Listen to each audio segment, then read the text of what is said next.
Qué alegría saludarte. Te damos la bienvenida al año 2026. Feliz año para cada uno de ustedes. Te habla tu amigo Luis Fernando Manrique y gracias por estar conectados con Sun TV y tu programa Cómo Vivir la Vida, con claves para la felicidad diaria. Transmitiendo aquí desde los estudios de Sun TV en la ciudad de Fresno, California. El tema de hoy lo he titulado Consejos para quien desea casarse. Consejos para quien desea casarse. En los últimos 20 años, diversos estudios han señalado un fenómeno alarmante. Cerca del 45% de los matrimonios en América Latina termina en separación durante los primeros 10 años de vida conyugal. Bueno, eso dice el Instituto Latinoamericano de Estudios de la Familia y son datos del año 2023. Simultáneamente, informes sociológicos recientes muestran que cada año aumenta el número de personas que desean casarse, pero disminuye el número de parejas que llegan al matrimonio con preparación emocional, espiritual y relacional adecuada. Mira la contradicción. Mucho deseo de casarse, pero poca preparación previa. Como resultado, pues suele haber dolor, rupturas, desilusión, heridas que podrían haberse evitado con decisiones más sabias. El matrimonio no es únicamente la culminación de un sueño romántico, la unión de dos cuerpos a través de la sexualidad o la celebración de un evento. No. La Biblia muestra que el matrimonio es una unión sagrada, diseñada por Dios para reflejar su amor, su fidelidad y su carácter. Antes de iniciar a comentar todos los detalles acerca de este tema, es necesario detenernos a reflexionar y preguntarnos con honestidad. Pregúntate tú mismo, ¿estoy preparado para unirme con alguien para toda la vida? ¿Para amarlo o amarla de esa manera sana y madura? ¿Estoy escogiendo con sabiduría a esa persona? ¿Estoy construyendo los cimientos adecuados? ¿Estoy permitiendo que Dios dirija mis pasos? Bueno, pues en el tema de hoy quiero tocar 3 aspectos fundamentales sobre esto. Número 1, entender que el matrimonio es hasta que la muerte los separe. Número 2, cómo prepararse para el matrimonio. Y número 3, qué buscar en una pareja. Así que descubriremos los aspectos esenciales que pueden transformar el futuro de aquellos que anhelan algo lindo, y es tener un hogar sólido y un hogar bendecido. Miremos el primer aspecto, hasta que la muerte los separe. Aunque la frase exacta, hasta que la muerte los separe, no aparece así tal cual en la Biblia, el concepto sí es bíblico. Jesús, citando Génesis capítulo 2, el versículo 24, y esto lo hace en Mateo 19, 5 al 6, declaró lo siguiente. Vamos a mirarlo. Mateo, el capítulo 19, el versículo 5 al 6. Dice Dios en su palabra. Escuchen. Mateo 19, 5 al 6. Y dijo, por esto el hombre dejará a su padre y a su madre y se unirá a su mujer y los dos serán una sola carne. Estas palabras Jesús las toma de Génesis 2:24. Y luego dice el 6, así que ya no son más dos, sino una sola carne. Por tanto, lo que Dios juntó, no lo separe el hombre. Jesús enseña que el matrimonio es una unión divina e indisoluble, diseñada para permanecer.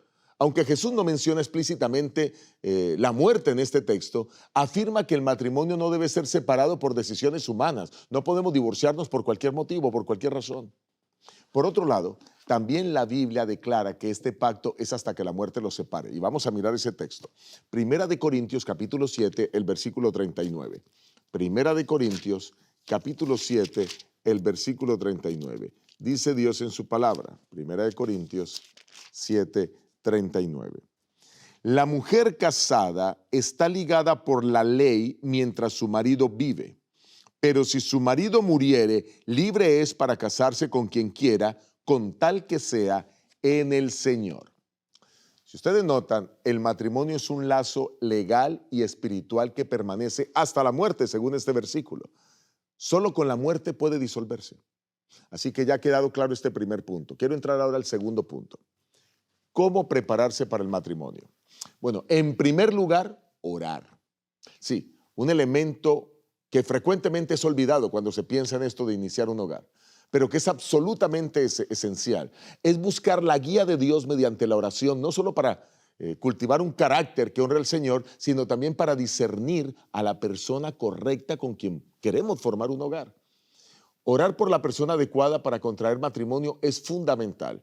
El matrimonio afecta el destino espiritual, emocional, familiar, toda nuestra vida, aún ministerial de una persona, si es que quiere servir al Señor. Por eso escoger el compañero de toda la vida nunca puede reducirse a una emoción momentánea, a una atracción superficial. La oración abre el corazón para ver más allá de lo visible, para discernir la realidad del carácter, la compatibilidad espiritual. La Escritura enseña que Dios se interesa profundamente en nuestras relaciones y que está dispuesto a ayudarnos en todo. Miren cómo lo dice Proverbios capítulo 3, el versículo 6. Proverbios 3, 6. Dice Dios en su palabra: reconócelo en todos tus caminos y Él enderezará tus veredas. Debemos consultar a Dios todo y máxime, pues, esta decisión tan trascendental. Quiero decirles que este es mi caso. Yo oré 6 meses por la que actualmente es mi esposa. Durante esos 6 meses, ella solamente me atraía y ella tampoco sabía que yo existía. Yo simplemente la veía a la distancia, pero durante esos 6 meses de oración, continuamente, día tras día, tomé esa comunión con Dios y luego decidí hablarle por primera vez. Pero fueron 6 meses de orar antes de hablarle la primera vez. Hoy puedo contarles que soy un hombre con un matrimonio muy feliz de 29 años, que amo profundamente a mi esposa, que quiero envejecer a su lado y quiero disfrutar con ella de la eternidad. Dios respondió mis plegarias. Así que debemos orar porque solo Dios conoce el corazón y no solo eso, conoce el futuro. Los seres humanos pueden ver lo externo, pero Dios ve el corazón. Eso es lo que dice 1 Samuel 16, 7. Esto incluye las intenciones, las prioridades, incluso las heridas internas que pueda tener la persona con la que me voy a alcanzar y cómo eso puede afectar el futuro de la relación o del matrimonio. Además, solo Dios conoce, pues, cuál será el cónyuge que me va a edificar, que me va a ayudar a fortalecerme, que va a complementar la misión para mi vida. Debemos orar porque la oración prepara el corazón para recibir a la persona correcta. Orar no es solo pedir, también es ser transformado. Cuando alguien ora por su futuro cónyuge, Dios trabaja simultáneamente en 2 direcciones. Uno, prepara tu carácter, modelándolo con paciencia, con humildad, con templanza, con pureza, con responsabilidad para el matrimonio. Pero número 2, también prepara el corazón de la otra persona, de modo que ambos lleguen al encuentro en el tiempo de Dios y con la madurez necesaria. Debemos orar para escoger de acuerdo a la voluntad de Dios y no a la nuestra. La Biblia nos advierte que unirse en yugo desigual puede generar dolor, conflictos espirituales y la pérdida del propósito divino, de ese propósito que Dios tiene para tu vida. Quiero que vayan conmigo a un texto extraordinario, específicamente para aquellos que quieren casarse, que es 2 Corintios, el capítulo 6, el versículo 14 al 15. 2 Corintios 6, versículo 14 al 15. Dice Dios en su palabra: no os unáis en yugo desigual con los incrédulos, porque ¿qué compañerismo tiene la injusticia con la justicia con la injusticia? ¿Y qué comunión la luz con las tinieblas? ¿Y qué concordia Cristo con Belial? ¿O qué parte el creyente con el incrédulo? Miren, este pasaje enseña que la unión entre 2 personas es tan profunda que los fundamentos deben coincidir. ¿Qué deben coincidir? La fe, los valores, la vida espiritual. Así que orar por la persona adecuada alinea tu corazón con los principios de Dios y ayuda a evitar decisiones impulsivas, basadas únicamente en emociones pasajeras. En segundo lugar, conoce los valores fundamentales que debe tener un matrimonio exitoso. Se trata de que tú revises cuáles son esos valores bíblicos y estar dispuestos a ponerlos en práctica en la relación matrimonial y aún desde antes en el noviazgo. En caso de no tenerlos, pues mediante la oración y la práctica constante, adquirir esos valores. Voy a compartirles varios valores, por lo menos 7, hay muchos más. Valor número 1 que quiero compartir, el respeto. Mire, el respeto mutuo es un lenguaje del amor dentro del matrimonio. Sin respeto el amor se destruye. Efesios 5:33 así lo presenta. Miren cómo la palabra del Señor lo muestra. Efesios capítulo 5, el versículo 33. Dice Dios en su palabra: por lo demás, cada uno de vosotros ame también a su mujer como a sí mismo, y la mujer respete a su marido. Esto es fundamental. Así que necesitamos seguir este principio. Vamos con otro valor, la fidelidad. Mire, Dios honra la fidelidad matrimonial. Una persona que no es fiel en el noviazgo podría no serlo en el matrimonio. Por eso es importante que comprendamos el valor tan maravilloso que hay en este concepto. Hebreos 13:4. Hebreos, capítulo 13, el versículo 4, así lo destaca. Mire, dice el Señor en su palabra: honroso sea en todos el matrimonio y el lecho sin mancilla, pero a los fornicarios, los que cometen pecados sexuales, y a los adúlteros, los que se buscan otra mujer, un amante, los juzgará Dios. Noten ustedes cuán importante es el tema de fidelidad, y es tanto para hombres como para mujeres. Un tercer valor, dominio propio. Alguien sin dominio propio hablará sin pensar, hablará con ira, gritará, herirá con sus palabras, con su tono de voz, será impulsivo, será inestable, generando dolor a su cónyuge. Por otro lado, se dejará llevar por sus caprichos, sus deseos, comprará por impulso, adquiriendo deudas innecesarias, hundirá a la familia en graves problemas financieros. Qué importante es el dominio propio. Miremos cómo la palabra del Señor lo muestra en Segunda de Pedro, el capítulo 1, el versículo 5 al 7. Segunda de Pedro 1, 5 al 7. Dice Dios en su palabra: vosotros también, poniendo toda diligencia, por esto mismo, añade a vuestra fe virtud, a la virtud conocimiento, al conocimiento dominio propio, y algo que voy a tocar ahora, y al dominio propio paciencia, y a la paciencia piedad. Dominio propio es tener control sobre nuestras emociones. De paso, el diccionario define que madurez es control sobre las emociones. Ahora hablemos de ese cuarto valor, la paciencia. Toda relación sana requiere paciencia para aceptar diferencias, tolerar defectos, soportar reclamos, callar frente a la crítica, etcétera, etcétera, etcétera. La paciencia es fundamental, ya lo vimos, ahí está en la Biblia. Quinto valor, humildad. Y esa humildad implica también la capacidad para pedir perdón y para perdonar. La humildad implica escuchar, ceder, crecer juntos. Por otro lado, en el matrimonio no sobreviven los que nunca fallan, sino los que saben perdonar como Cristo perdonó. Es que si siguiéramos los consejos de la Biblia está llena de estos consejos prácticos. Por esto, todos los que están viendo este video, te invito para que leas la Biblia, hagas de ello tu prioridad cada día, aprende de ella y pon en práctica esos consejos. Colosenses capítulo 3, mire, Colosenses capítulo 3, versículos 12 y 13. Colosenses 3, 12 y 13 dice el Señor: vestíos pues como escogidos de Dios, santos y amados, de entrañable misericordia, de benignidad, de humildad, de mansedumbre, de paciencia. Y luego dice: soportándoos unos a otros y perdonándoos unos a otros, si alguien tuviera queja contra otro, de la manera que Cristo os perdonó, así también hacedlo vosotros. Cuán importante esto de la humildad, el perdonar y el también pedir perdón. La honestidad como sexto valor que quiero destacar. Dios aborrece la mentira. La confianza en el hogar se destruye cuando hay mentira, pero crece la confianza cuando hay transparencia. Proverbios 12:22. Proverbios 12:22. Dice el Señor en su palabra. Proverbios 12:22. Mire. Aquí está: los labios mentirosos son abominación a Jehová, pero los que hacen verdad son su contentamiento. Dios abomina a los mentirosos, pero se alegra con los que dicen la verdad. Miremos el séptimo valor, responsabilidad. El matrimonio exige responsabilidad en todos los aspectos, pero también especialmente responsabilidad financiera.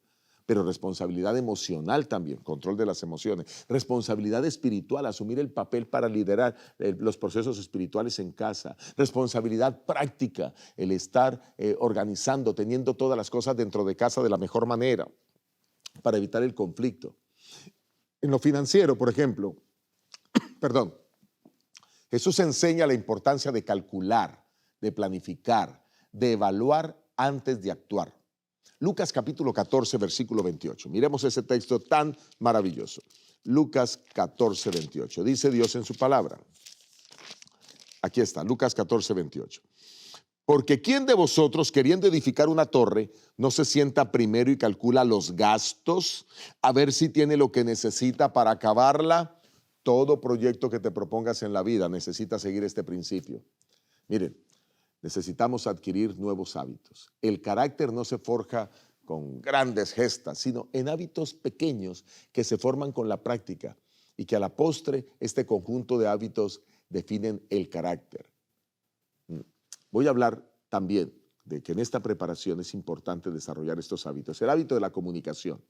Una comunicación abierta y respetuosa. Mira, aprende a expresar pensamientos y sentimientos con claridad, sin gritar, sin herir, sin manipular. Así que expresa tus ideas, pero desarrolla más el hábito de escuchar antes que el hábito de hablar.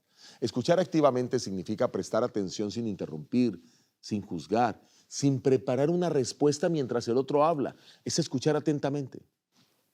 El hábito de resolver conflictos, y especialmente con madurez.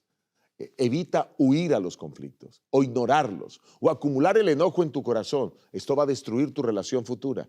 Debes enfrentar las diferencias con calma, buscar acuerdos y soluciones. El hábito de pedir perdón, aunque ya lo cité arriba en el valor de la humildad, este es un hábito que tiene que tomar fuerza en tu vida. Y pedir perdón sinceramente, reconocer los errores sin justificarlos, sin excusa, simplemente decir perdona porque te grité, perdona porque te dije esta mala palabra, perdona porque me enojé sin necesidad. El matrimonio saludable es un matrimonio de dos buenos perdonadores. El quinto hábito, el hábito de no guardar lista de errores, no estar recordando el pasado. El perdón, ya dijimos, libera, sana, pero no tienes por qué estar recordando errores del pasado. Esto hace mucho daño. El sexto hábito, pues hábitos financieros, saber ahorrar, evitar las deudas, hacer presupuesto, ser transparente con el dinero. Cuando lleguen al matrimonio, aquí no hay secretos, cada uno debe saber todo acerca del otro. Un hábito más, el hábito de servir y de ayudar. Miren, un matrimonio exitoso que se construye con personas que sirven, no con personas que exigen. Sírvanse el uno al otro, ayúdense el uno al otro y hagan equipos para ayudar a los demás. El hábito de invertir tiempo de calidad en la relación. Prioricen la pareja por encima de los amigos, por encima del trabajo, por encima de las redes sociales. Después de Dios, la familia es lo más importante. Luego está lo demás. El hábito de la disciplina. Disciplina espiritual, por ejemplo, todos los días voy a orar, varias veces al día. Todos los días voy a leer la Biblia. Todos los días, hasta donde sea posible, voy a servir y ayudar a alguien. Voy a establecer una rutina de participación en la iglesia. Una vida espiritual fuerte sostiene un hogar fuerte. El hábito de la paciencia, aprender a esperar, especialmente cuando las esposas se están arreglando, a soportar, a comprender, a tolerar, a acompañar. Mire, necesitamos aprender estos hábitos. Quizás unos dos hábitos más, el hábito de cuidar la salud. Tanto física como emocional como mental. Quien no está bien consigo mismo no puede estar bien con su pareja. Hay que cuidar la salud, cuidar también lo que vemos, cómo hacemos las cosas. El hábito de la gratitud diaria.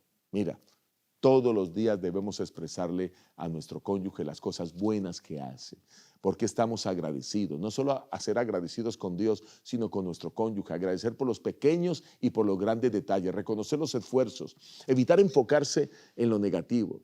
Y así podría seguir hablando muchos más hábitos, como el expresar cariño o afecto. El amor necesita demostrarse con palabras, pero también con acciones. El orden en la vida diaria, ese es un hábito. Comienza por tender la cama cada mañana. Pon en orden tus responsabilidades, tus prioridades. Cuando tomes una decisión, en fin, tantos hábitos, ¿verdad?, que nosotros podemos mantener, pero quiero animarte. Y quizás el último que quiero destacar, el hábito de buscar consejo. Mira, debes estar dispuesto a recibir orientación de consejeros, de mentores, pastores, parejas maduras con matrimonios exitosos. Todo eso va a ser fundamental. Quizás permíteme hacer algunas aplicaciones prácticas aquí. Una buena cosa que podrías hacer es crear una lista personal de tus fortalezas y debilidades. Sé honesto contigo mismo. Pídele a un mentor espiritual que revise la lista contigo. Y eso va a ayudarte. Comienza a desarrollar las disciplinas espirituales. Por ejemplo, dedica 10 a 15 minutos diarios a la reflexión bíblica en la mañana. Eso es lo primero que yo hago cada mañana en mi vida. Después de orar, besar a mi esposa, lo siguiente que hago es abrir la Biblia. Registra tus pensamientos. Puedes llevar incluso un diario espiritual. Pide al Señor que te ayude a transformar tu carácter. Desarrolla hábitos de amor, como por ejemplo, y de servicio, como elige un día a la semana para ir a prestar servicio social, comunitario, voluntario. Escribe notas de aliento a personas que tienen necesidad. Visita a una persona en el hospital, visita a una persona en un ancianato, quizás a niños en orfanatos. Dona tiempo, dona dinero. Necesitas formar el músculo fuerte del servicio antes de entrar en una relación con otra persona. Eso te va a preparar. Construye tu proyecto personal. Define tu visión de vida. ¿Qué quieres en la vida? ¿Cómo tú quieres aportar al matrimonio? Escribe esas cosas. Eso te va a ayudar a pensar y luego ponlas en práctica. Escribe, ¿cuál es mi llamado? ¿Qué voy a hacer ahora para servir a Dios cuando me case? ¿Cuáles son mis metas personales que debo alcanzar antes de casarme? ¿Qué cosas voy a corregir antes de casarme? ¿Qué defectos voy a superar antes de casarme? Y luego comparte esa visión con una persona que pueda ayudarte, un mentor, un amigo sabio. Pide que te ayude a revisarla y quizás busca a otra persona a quien pueda rendir cuentas. Busca una amistad madura que te pueda supervisar en tu crecimiento, que pueda revisar mensualmente tus avances, orar contigo, animarte, preferiblemente una persona del mismo sexo. Cuando esa persona ha trabajado con la ayuda de Dios en conocerse, en desarrollar valores, en adquirir hábitos que forman el carácter, pues está listo para avanzar. Y entonces ahora puede saber qué debe buscar en la otra pareja. Y aquí voy a tocar el último punto de este tema. ¿Qué buscar en la otra pareja? Mire, el criterio para escoger pareja no solo consiste en decir, me siento bien con esta persona. No puede basarse únicamente en la atracción, en la química, en el romance, sino en la alineación de creencias, valores y metas. Sin embargo, la atracción y la química emocional y el romance son elementos hermosos, buenos, que Dios mismo colocó en la experiencia humana. Son importantes, son necesarios y pueden convertirse en una bendición dentro del matrimonio. Pero, atención, cuando estos elementos son el único fundamento para decidir con quién voy a compartir la vida, la relación queda expuesta a la inestabilidad y a una posible decepción. La atracción puede aparecer rápido, pero la compatibilidad necesita tiempo, observación, madurez. Una relación puede comenzar con intensidad emocional y aún así carecer de los pilares necesarios para construir un hogar. La Biblia nos recuerda en Amós 3:3, un texto que me sé de memoria, tantas veces lo hemos repetido en este programa. ¿Andarán dos juntos si no estuvieran de acuerdo? Mira, esto enseña que dos personas pueden sentir algo fuerte, pero no necesariamente caminar en la misma dirección. La química, esa sensación especial que surge entre dos personas, puede ser hermosa, pero también temporal. La emoción puede desaparecer. Los valores, en cambio, son firmes, permanentes. Definen la forma en que una persona toma decisiones, enfrenta problemas, construye el futuro. Una relación basada solo en lo que se siente puede tambalear ante conflictos, ante el estrés, ante diferencias profundas. El romance inspira, une, llena de ternura la relación, pero no tiene la capacidad de resolver diferencias profundas. No puede compensar las posturas opuestas respecto a la fe, al manejo del dinero, la crianza de los hijos, la participación en la iglesia, la visión del futuro, el propósito para la vida. Cuando los sentimientos son el único criterio en la relación, pues la relación se vuelve vulnerable. Pero en cambio, cuando la fe y los valores están alineados, el amor se vuelve firme, resistente, saludable. Así que es importante que se pueda tener claro que las creencias deben ser similares, que los valores deben ser similares y que las metas deben ser similares. Cuando eso forma el marco general de la relación, pues están ustedes labrando un gran futuro. Gracias porque tú has estado atento a este programa. Recuerda que la vida devocional en el hogar, la asistencia a la iglesia en familia, el enseñar a los hijos, el aprender a pedir perdón, el tener unidad en valores, el tener unidad de propósito, el tener unidad en metas, el admirarse mutuamente, el decirse cosas lindas, todos estos son elementos fundamentales para poder llegar a construir una linda relación. Gracias por haber estado aquí en Cómo Vivir la Vida. Que Dios te bendiga y prepárate para poder llegar al más alto nivel de calidad de vida siguiendo las enseñanzas de la Biblia. Que Dios te bendiga. Dios te guarde.